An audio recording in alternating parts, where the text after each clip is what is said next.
On social media, the Watts family seemed perfect.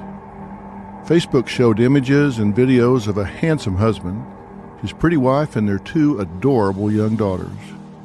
They were a seemingly wholesome family that looked like they came straight out of a catalog, clad in color-coordinated outfits with beaming smiles. No one in the small, close-knit Colorado town who knew them could have ever imagined, in their worst nightmares, the tragic fate that lay ahead. Soon, this picture-perfect family would be ripped to shreds. Shanann Watts, pregnant with Chris's third child, and her two daughters, 4-year-old Bella and 3-year-old Celeste, would go missing and ultimately be found brutally murdered. It was a case that shocked America with its tragedy and, more than that, its evil. And what seemed to be a case of a missing mom took a very dark turn right from the start. Chris Watts gave a chilling news interview when his pregnant wife and two daughters first disappeared. He stood on his front porch, stone-faced and timid, asking for the return of his missing family. And I have to tell you, when I sat and watched that for the first time, something seemed immediately off with Chris's demeanor. It wasn't just that he didn't plead for people to find them. I just didn't feel like he had the right tone, the right demeanor, the right countenance of a devastated man who was desperate to find his wife and his little girls. I soon discovered that's because he wasn't desperate at all. He wasn't desperate because he already knew where they were. Police soon discovered that patriarch Chris Watts was the one who made his family disappear. He was the one who violently ended the lives of his innocent pregnant wife and their two daughters. It's a case that 1 year later continues to mystify and stun the nation. How and why did a father murder his own family, ending their lives with his bare hands? What drove him? A man who on the outside seemed pleasant, normal, to commit such a monstrous act. Not since Scott Peterson, who was convicted of killing his pregnant wife Lacey, has a case struck such a chord with the American people. The saying goes, the devil will come as everything you ever wish for. When Shanann Watts first met her future husband Chris, she told friends she felt like she had met her Prince Charming. But the man who once swept Shanann off her feet would be the same man who would end her life and the lives of her children, twisting Shanann's fairy tale into one of the darkest nightmares of our generation. In this episode, we'll dive into this story from the beginning, starting with the disappearance of Shanann and her daughters. But this isn't a typical mystery. This isn't a case of who did it. We already know who did it.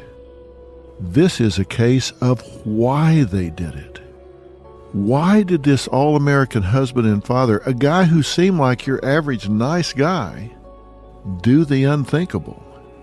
This wasn't someone that just snapped one day and did something on impulse. No. This was much more evil. When a crime like this occurs, people always ask me, Dr. Phil, who does this kind of thing? And when they ask me, it is not a rhetorical question. I know that because they then pause with a quizzical look on their face, waiting for an answer. They want the answer because they want to know how to spot these kind of people. They want to know what to look for. They want to know how they could have missed this. Is there someone in their life that they're missing?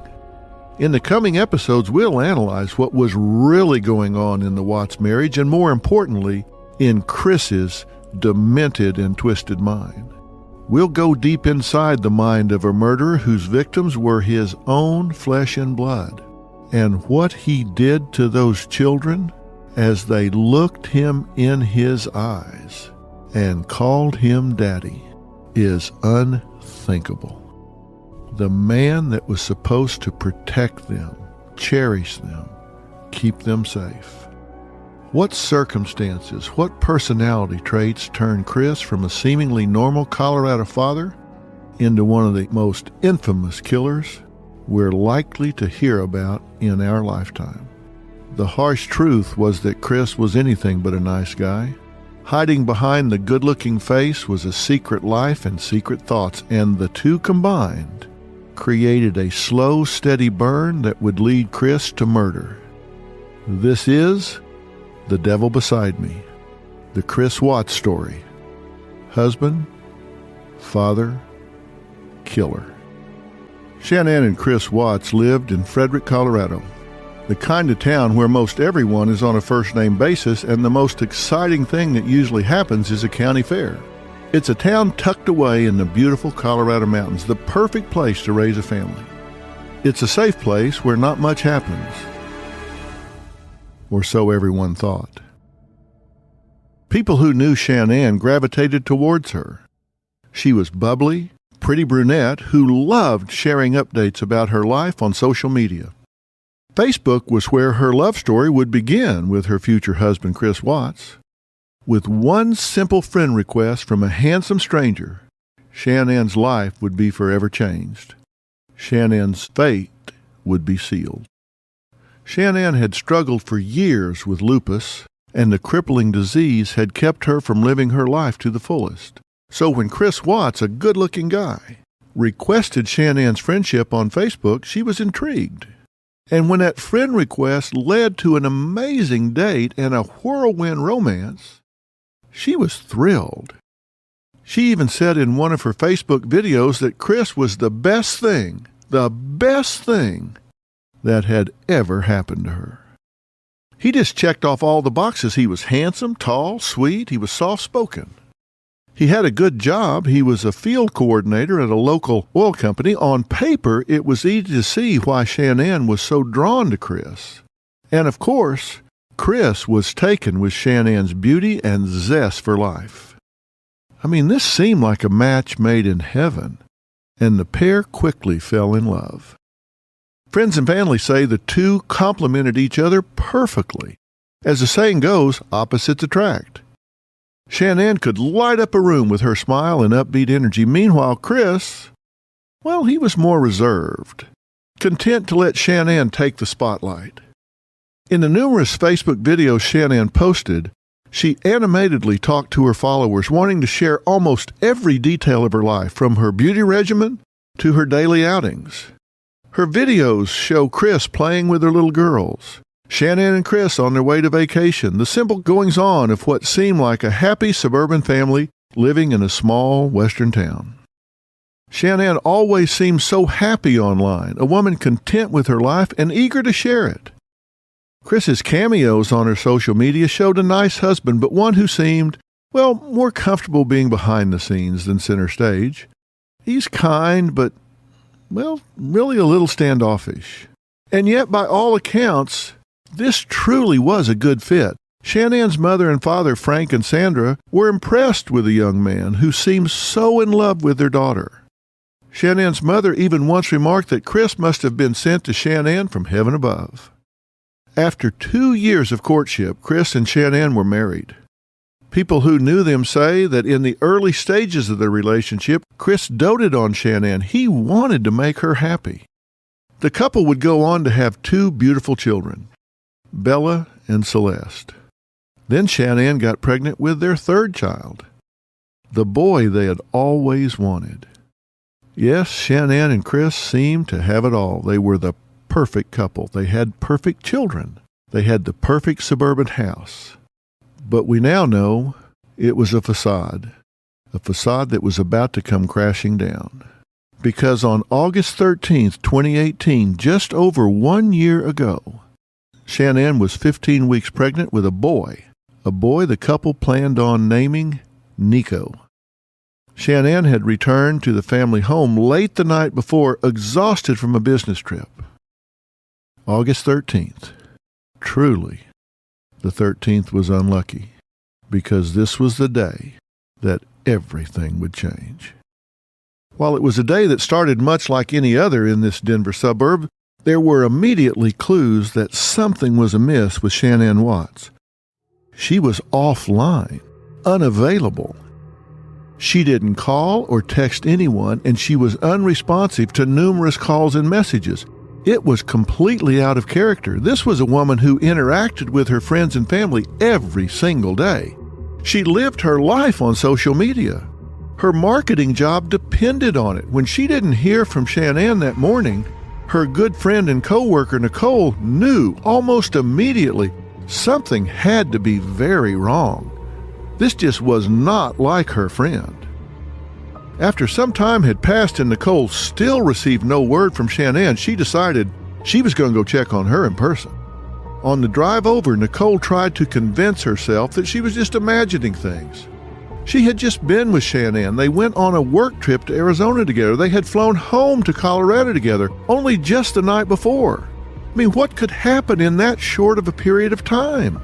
Shanann was pregnant after all. It wasn't like she would go off on a lark. She was probably just catching up on some much-needed sleep, or maybe she was feeling under the weather. Still, they spoke every day, and not hearing from her just did not make sense. It was out of pattern.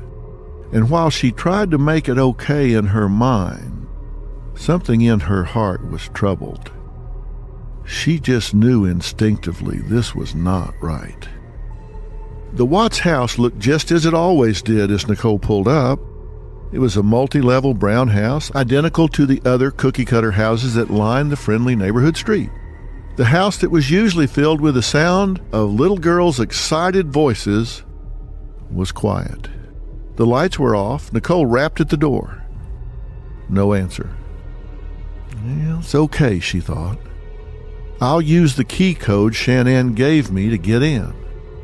After punching in the code, Nichol discovered the latch was on. The house was locked from the inside. She felt a pit in her stomach.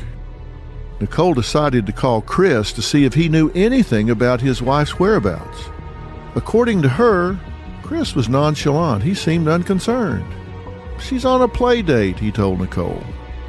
But to Nichol, this immediately did not add up. Shanann's car was in the garage and the house was locked from the inside. Not only that, Shanann would never have taken her little girls anywhere without their car seats.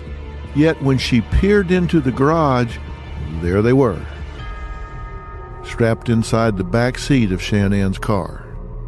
Now, Chris might not have seemed to be worried, but Nichol says she knew in her bones something was wrong.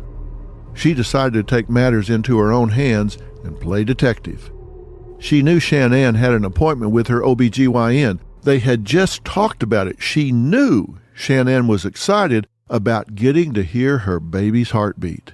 There was no way she was going to miss that appointment. Nichol went back to her car and drove directly to the doctor's office where Shanann was supposed to have had her appointment. But she was a no-show. Now Nichol knew without a doubt in the world something terrible had happened to her friend. I mean, think about it. Everything is out of whack. Everything's out of pattern. Radio silence on the phone, radio silence on social media where Shanann lived. She enters the code. The house is locked from the inside. Play date? Then why is her car in the garage? Why are the children's car seats still there? Important doctor's appointment? No show? Come on.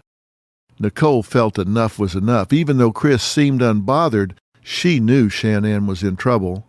At 1:40 p.m. on the afternoon of August 13th, 2018, Nichol said enough is enough and too much is too much. She picked up the phone and called police.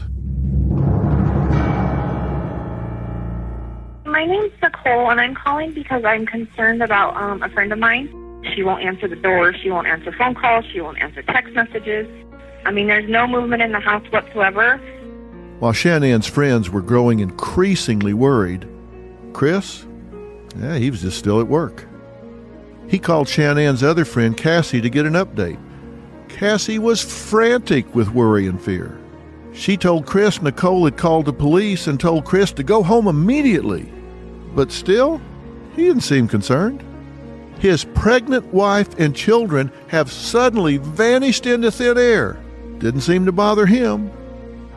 Now look, when people go into shock, they behave in very unusual ways, but there is that transition from normal functioning to shock. There is a watershed event, something where you can say they were one way before and a different way after. That did not happen here. He was the same way before and the same way after he got this information. There was no watershed event. There was no shocking event that put him into an altered state of consciousness. Now, we know now, today, he was not in shock, but you certainly can't explain it away, and you couldn't at the time. And when I saw all of this happening, when I read about this, when I looked at the media coverage in the beginning, I'm thinking, this doesn't add up at all, because he wasn't the least bit concerned. If somebody calls me and says, hey, I can't get a hold of your wife, she is way out of pattern, house is locked, car's there, car seats are there, she's gone, kids are gone, I'm going to at least pick up the phone and call and say, hey, what's up? Everything okay? Where are you? Didn't happen. There was no shock here. And that's the problem with a sociopath. That's a problem with a psychopathic personality. They don't even know how to mimic empathy. They don't know how others would react in a similar situation, so they don't even know how to mimic it. They don't have that feeling. Remember I said he didn't like the spotlight? He seemed a little standoffish. He didn't know how to engage.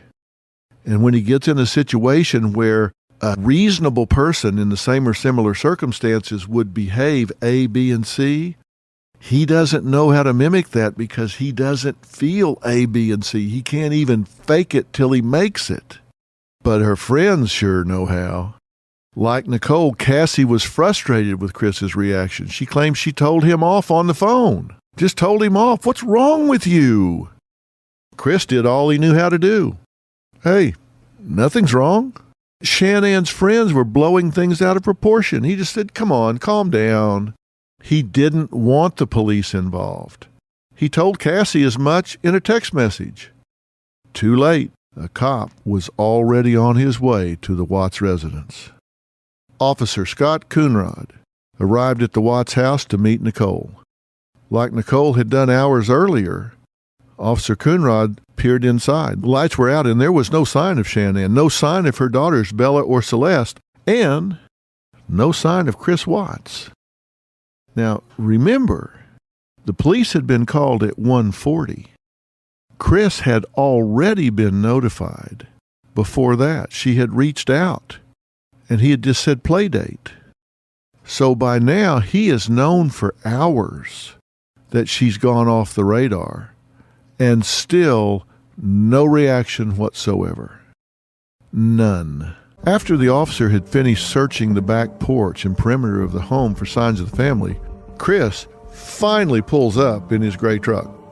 He gets out, seems completely at ease.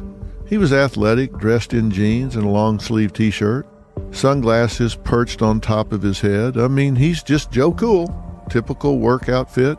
Seemed like he didn't have a care in the world. Now, if any man I know received a phone call from a police officer concerned about the well-being of his pregnant wife and children, and this is the fourth or fifth call he's gotten that day, you would think he would rush home as soon as possible and come into that driveway in a four-wheel slide. But not Chris. His voice was monotone, he was casual. It seemed obvious to observers that Chris just was not that concerned. Even with a police officer standing in his home with his family now missing for hours, he just seemed unfazed. Again, he doesn't even know how to mimic concern. He is that cold-blooded. He told the officer Shanann had told him that morning before he left for work that she had planned on taking the girls on a play date at a friend's house. Then he said she never responded to his text. Together, Chris, Officer Coonrod, and Shanann's friend Nichol began searching the Watts home. Immediately, It seemed like life had been put on pause inside the Watts residence. Only the family's barking dog cut through the house's eerie silence. During the search, Chris exhibited more curious behavior. He didn't call out to his family to see if there was some small chance they were somewhere inside. He didn't seem eager to offer up clues to police. Instead of making frantic phone calls to family and friends, Chris casually texted on his cell phone. His behavior was suspicious right off the bat. Even as the police officer questioned Chris, body cam footage showed Chris answering the officer's questions, then promptly returning his attention to his phone. How long have you guys been married? So, we've been together 8 years, married 6 this year. Yeah. And this is very unusual behavior. What's this door right here go to? Locked. Do you have a key for it?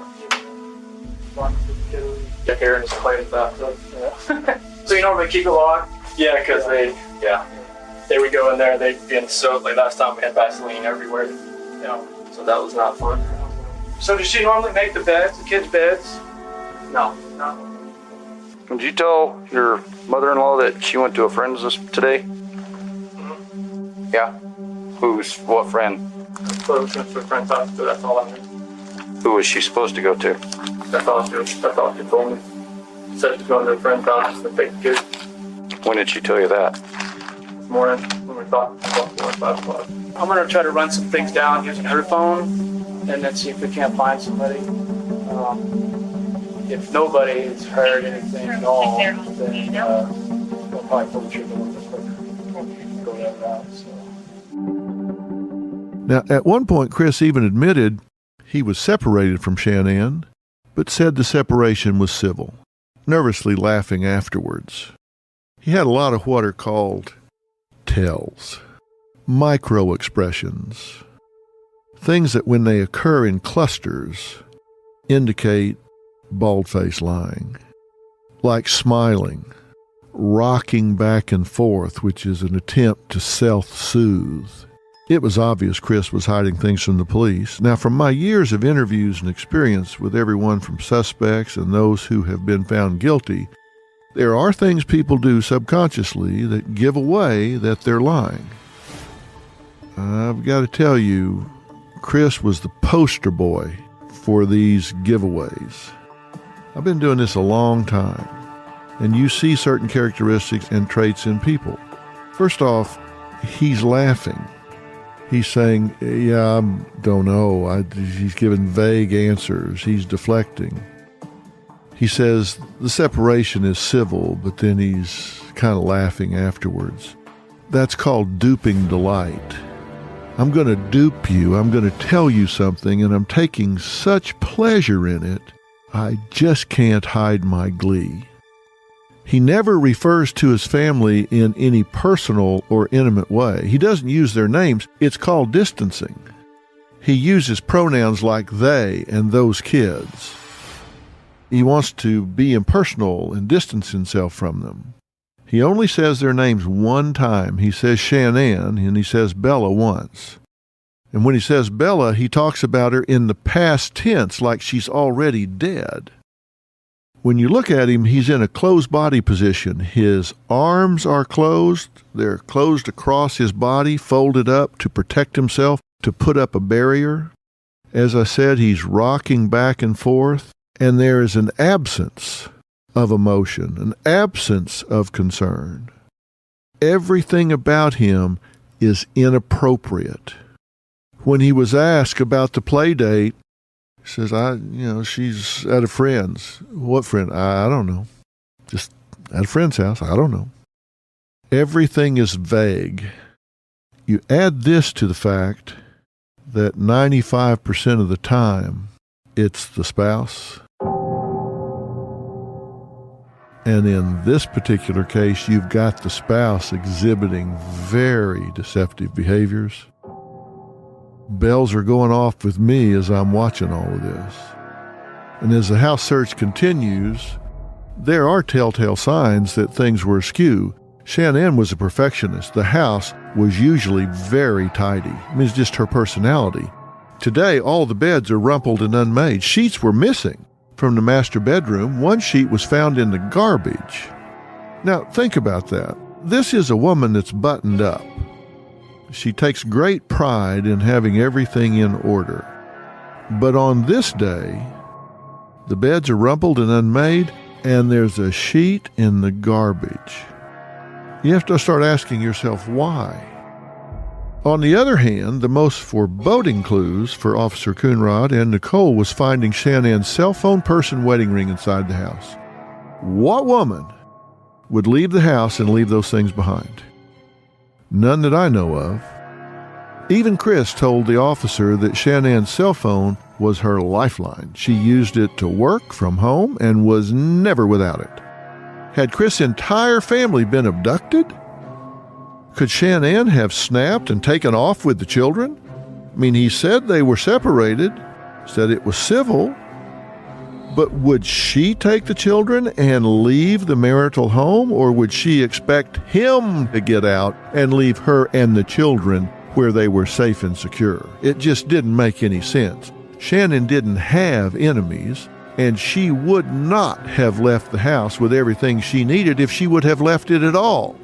And from everything that is known about her and her mothering, she would not have uprooted those children and said, well, we're just going on the road. Without our car, without our car seats, without our phone, without our purse, without our money, we're just going to go on the road. Was she going to hitchhike? Immediately, Frederick police officers sprang into action. They soon found that the Watts neighbor, Nate, well, Nate had a security camera installed right on the front of his house. And the security footage on it would be the first of many dominoes to fall. And when they started to fall, they would fall right on top of Chris Watts. Chris was with officers and his neighbor when they watched the video surveillance. As Chris stood in front of the television, an officer's body cam captured his reaction. The security camera footage showed Shanann's car pulling into her garage a little before 2 a.m. in the early morning hours of August 13th. A few hours later, pre-dawn, Chris is shown backing his truck into the driveway up to the garage and driving off into the night. You can't see if he puts anything in the back of the truck, but it was suspicious that he backed into the garage so that if he put something inside, it was out of view. There was no footage of Shanann and the girls ever leaving the house that morning. The only person shown leaving the Watts home alive the morning of August 13th, yeah, you guessed it, Chris Watts himself. And then we see Chris Watts' truck leaving the house. Was he in it alone, or was somebody in it with him? Well, Chris's story was beginning to unravel, and he knew it. When he was watching that video, and you look at the body cam on the police officer, it's almost as though that was the moment that this malignant narcissist knew, this is coming unglued. He's standing there, he's got his hands over his head in the most forlorn, oh my God posture you can imagine. And he just turns around and walks away. At 5:17. Usually park out there on the side. I just want to get everything back in. It'd be easier to lug everything out there, all the tools that I had to bring in. That footage showed him reacting to this revelation in real time. He was sweaty, shifty, putting his hands behind his head, trying to make up excuses as to why he would be loading his truck up at such an early hour. Both Chris's neighbor, Nate, and the police officer noticed the shift in Chris's demeanor. He had been caught red-handed. They discussed it with each other after Chris left the room. No. Never rocking back and forth, and if you look, never loads his stuff in and out of the garage ever. Right. But watch, you'll see him get out. And walk back and forth a couple times. To be completely honest with you, my wife and I were kind of wondering when she was on vacation if something happened, because I've heard them full out screaming at each other at the top of their lungs, and he gets crazy. Does he? And that's pretty recently? Yeah. Well, that's why she went and visited people, is because she wanted to get away from the situation. At this point in the investigation, you have a guy who doesn't seem the least bit frantic. He's not crying, he's not yelling, he's not outraged at the fact that his family is nowhere to be found. Doesn't that seem incongruent with the circumstances? I mean, think about it. At this point, now maybe earlier he can just maybe say, I'm dumber than a box of rocks. I just haven't figured out that they're missing. But by now, friends are there, police are there. He supposedly called, text, whatever. By now, he's figured out they're missing. At this point, there is no reason that he would be anything other than concerned, anything other than panicked. He may be separated from his wife, and you could make the argument, hey, he's withdrawn his emotion from her. But not those two little girls. When Chris stepped out of the room, Nate, the neighbor, told police about Chris. He just said straight up, he's not acting right. He then went on to tell the police more about how the Watts marriage was less than rosy. He often heard Chris and Shanann arguing, sometimes screaming at the top of their lungs. Shanann had gone away for most of the summer to stay with her parents in North Carolina, which the Watts neighbor also thought was strange. It's now August 14th. The Colorado Bureau of Investigation and the FBI joined the Fredericks police force in an effort to locate Shanann. The case was now picked up by the national media, and the public was swept up by the mystery and the family's apple pie good looks. Theories spread like wildfire as the nation began to learn about the Watts family. A beautiful pregnant woman and her innocent children missing without a trace. Into thin air. A husband left to pick up the pieces, hopeful for their return. Or so he would have you believe. The media couldn't help but compare Chris to Scott Peterson. And later you're going to hear some comparisons that are more than chilling. The two cases had a ton of similarities. Like Scott, Chris was a good-looking young guy in his early 30s. He didn't act how people would expect a grieving and worried husband and father to act. What would cause most men to go into full protective mode on a mission to save their family barely even triggered Scott or Chris. The only time they seemed moved was when they got caught in their own web of lies, when puzzle pieces in their stories didn't add up. And again, you look at the profile of the psychopath or sociopath or antisocial personality, whatever label you want to put on it, given your place on the historical evolution of this personality type. The only time they do have emotion, the only time they do have remorse, is remorse at getting caught. Not remorse about what they did, just remorse at getting caught. Why? Well, because that's inconvenient. They don't like to get caught because it disrupts their plan. They're narcissists. It's all about them. How dare you inconvenience me by catching me in a lie? How dare you arrest me? How dare you put me in jail? That makes me sad. I don't like that. I have no feeling about the crime I committed. I just don't like you inconveniencing me with these charges, with this trial, with this incarceration.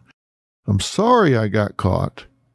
Now, against his mother-in-law's advice, Chris did decide to speak to the media, and it was this interview that sparked a firestorm of debate in the media and made Chris an overnight household name. In the court of public opinion, that interview was pretty damning. I am the media, and I can tell you it was pretty damning. because when I looked at that, it was game over. Denver reporters interviewed Chris on his front porch. His pregnant wife and children had been missing for an entire day, and Chris stood on the porch with his arms folded stiffly across his chest, his good-looking face an almost blank slate. Again, as I said, this was his chance to show America that he was a husband out of his mind with worry, a husband who would do absolutely anything to get his wife and little girls back safe and sound. This was his chance. This is when you look at the camera, you look right down the pipe, right down the lens, and you hope the abductor is listening and looking, and you have a chance to speak to them, appeal to their compassion. And here's how he used that time. If she's vanished, like, I want her back so bad. I want those kids back so bad. I just want people to know that I want my family back. Like, I want them safe, and I want them here. Like, this house is not the same. I mean, last night was traumatic. Last night was, I can't really stay in this house again, like, with nobody here. And last night I wanted that knock on the door. I wanted to see this kid just run in, just barrel rush me and just give me a hug and knock me on the ground. But that didn't happen. Well, that interview was the beginning of the end for Chris Watts. Already a suspect for police, it did not take a rocket scientist to think Chris's interview was bizarre. For starters, his awkward, stiff pose made him seem really closed off. He swayed slightly back and forth. Look, when people cross their arms, it's usually in an effort to protect themselves from others in social situations or to keep others at a distance, especially if they have a secret to keep. You know, there's what we call closed body position. There's what we call open body position. It's the difference between vulnerable and being closed off. And if you're really appealing to the human side of a kidnapper or an abductor, or wanting to inspire and motivate the public, you want to connect with them emotionally. You want them to feel what you're feeling, because if they stand in your shoes, they are moved to try and help you. People bond heart to heart, not head to head. So when you have that chance, when you look down the pipe, when you look right into that lens, and you speak to people from the heart, you want a connection. So they'll get up off their couch, they'll go search the woods, they'll call the tip line. If it's the abductor, they'll say, you know, bad idea here. We need to just drop them off at a rest area somewhere and stop this before it gets any worse. I mean, those are your hopes, those are your dreams.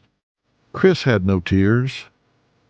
The man who everyone assumed must be in a living, breathing hell did not shed one tear. His voice never wavered, it didn't crack, it never seemed to convey any genuine emotion, no real plea for help. It was like he had practiced what he wanted to say, and he was just going through the motions. Let's check the boxes here. I'm expected to say, hey, she's missing, help me find her. So, hey, she's missing, help me find her. The interview, though brief, spoke volumes. Not only was Chris devoid of emotion, but he had a lot of slip-ups here. There were times when he referred to Shanann in the past tense, talking about the type of person she was, not is. When Chris talked about his daughter Bella and Celeste, he told personal anecdotes. He talked about the girls' Minnie Mouse couch, the shows they liked to watch, how he had missed telling them to eat their dinner so they could get dessert, how he yearned to tuck them in again and turn on their rain sound machines to help them sleep. But through all of this, he never cried. He never really seemed to be in pain at not being able to do that. If he was trying to act the part of a devastated dad, well, he just wasn't doing a very convincing job. It sounded like he was saying the lines, but there was no emotion behind them. Think about a song that you're hearing, but the music isn't right. just didn't go together. He barely even referenced his wife and children by name. It was like, if I don't acknowledge them, if I don't embrace them, and I distance myself from them, then it's easier to hide my guilt. It's like everybody will just kind of forget about it. But if I humanize them, then it's going to energize people to care more, and they're not going to let this go. As though he was hoping this would be a one-day story and people would move on. And 6 months later, they might say, hey, did anybody ever find that woman in Colorado? No. It just didn't work out that way. As the short interview went on, Chris began tripping over his words, stammering, seeming to grow increasingly uncomfortable. The reporter asked Chris if he had gotten into an argument with Shanann, and he said, it wasn't an argument. It was an emotional conversation. I'll leave it at that. I just want them back. Them. I just want them back. Chris let out a small laugh after this statement. The whole thing was at best awkward, at worst a giant neon flashing sign that spelled out guilt. It certainly didn't make Chris seem like a man who was completely innocent. It was during that interview that Sandy, Frank, and Shanann's brother Frankie Jr. ultimately told me they began to wonder if the man they knew could be hiding a very dark secret.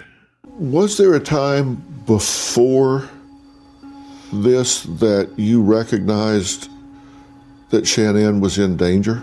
Never. When she was in North Carolina visiting, we noticed he was being real cold. I mean... But still, never would have thought... But never, you know, he was too nice of a guy to just do all that damage, you know? When she went missing, we still didn't think he did that until we saw the interview. It was like, I knew right away because...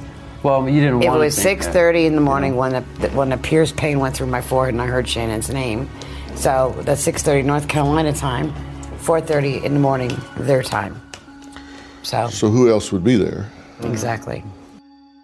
Ultimately, even if Chris had shed the most convincing crocodile tears the world had ever seen, the walls would still have continued to close in on him. Investigators were learning more about Chris and Shannann's marriage and what was really going on behind closed doors, and it was a far different story than what Shanann had shared with her followers on Facebook.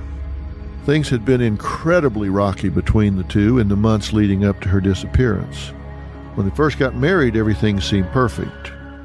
Chris was considered a hunk. He was the kind of guy who made women turn their heads. More than that, Shanann loved how kind Chris was. When she had struggled with her lupus flare-ups, he was right by her side. She would fall asleep on Chris, and he would hold her for hours. Now, every marriage has its ups and downs, but everyone who knew Chris and Shanann thought they had it good. It was a marriage to be envious of. Shanann had gushed in multiple photos and videos of how lucky she was to have Chris. As recently as Father's Day in June, she had posted a photo of herself cradling her pregnant belly. The caption beneath the photo, Chris, we are so incredibly blessed to have you. You do so much every day for us and take such great care of us. You were the reason I was brave enough to agree to number 3. It now seems that was like more of a hope than a reality. The false glimmer of social media was masking the couple's less than shiny reality. In 2015, the couple had been forced to file for bankruptcy. By 2018, with Shannann's marketing job, the couple made about $91,000 a year together, but they were still $70,000 in debt and could barely stay afloat. At the time of her disappearance, their savings account had $9.51. Their joint banking account had less than $1,000. No doubt of stress. And now, with a third child on the way, another mouth to feed, another tether to Shanann for Chris. Was it the financial problems? The bickering about money? Fighting on how to stretch it day after day? Were these the things that caused the tension between them? Whatever it was, the marriage took a turn for the worse that summer, and Shanann and the girls did in fact spend a lot of time in North Carolina. Chris was supposed to come stay with them, but he decided to stay in Colorado. He didn't seem to miss her at all. He wasn't sending sweet texts and giving her compliments. She shared her concerns with her friends, but it didn't really help, and she knew something was off. She told her friends she planned to confront Chris about it. She told him, "You got to make an effort here." Told him that he needed to meet her halfway. When Chris said he was sorry, Shanann continued via text. Sometimes absence makes the heart grow fonder, and Shanann really hoped that after being apart for the summer, that maybe when they got back together, that things would be rekindled. But she told friends it didn't happen that way. She met him at the airport, and he was acting incredibly cold and rejected her advances when she tried to be intimate. His coldness was sudden, and it was really weighing heavily on her. Investigators discovered a wealth of evidence pointing to Shanann and Chris's problems through those text messages she had sent to trusted friends. At this point, there was no question. The flame had gone out. This was a marriage in trouble. Right before she vanished, it came time for Shanann's work trip to Arizona, and it seemed like it was coming at a good time. Maybe another chance for the couple to get some space after a tense summer. It just seemed like the man Shanann had met had become a total stranger. In a last attempt to salvage her marriage and get through to Chris, Shanann wrote Chris an emotional love letter. The opening read, "My dearest Chris, I don't know where to begin. I am so lost for words. I can't even explain how hard this pain is. The last 5 weeks have been the hardest. I missed everything about you. I missed your morning breath, your touch, your lips, kisses. I missed holding you. I miss smelling you in the sheets. I miss talking to you in person. I miss watching you laugh and play with the kids. That I love so much about you. I miss seeing you naked and on top of me, making love to me. Oh my God, I missed having you around when I felt alone and upset. I just flat out missed the hell out of you. We haven't been away from each other that long since 2012. She truly was trying to inspire him to re-engage. But the reality was Chris didn't want to fix his marriage. He didn't want to fix his life with Shanann. And the investigators were seeing this. With mounting suspicions surrounding Chris, the walls were closing in. He agreed to a lie detector test. Do you know where Shanann is now? No. Did you physically cause Shanann's disappearance? No. Are you lying about the last time you saw Shanann? No.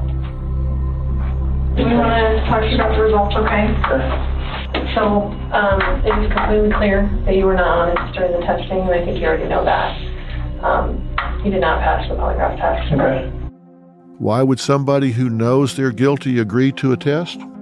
Because when you're the only one telling your story, it goes a whole lot better. And when you're narcissistic, you are arrogant enough to believe that you can persuade just about anybody of just about anything.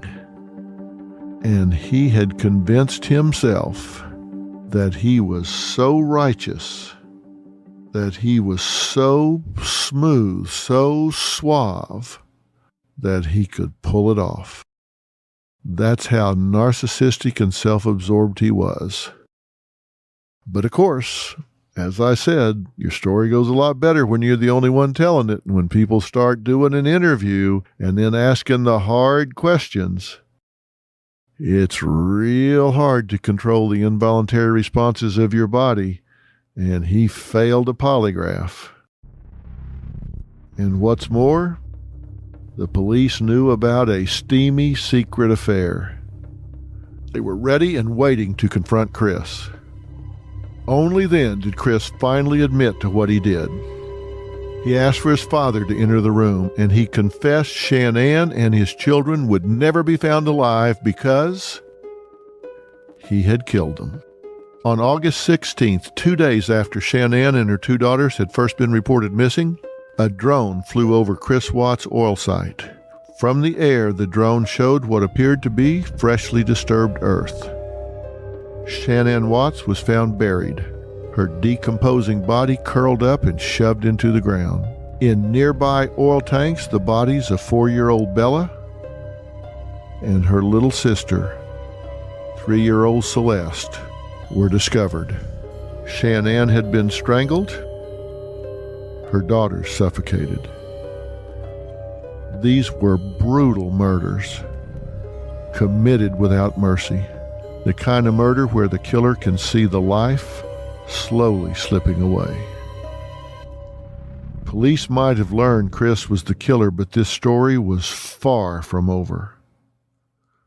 Why had Chris done this? What else was he hiding? What would he say was his motive? What was the actual timeline of these murders? Every news station covered this unthinkable crime. It was a story that would continue to evolve and change based on Chris's lies and half-truth. A familicide so brutal the nation just couldn't wrap their heads around it.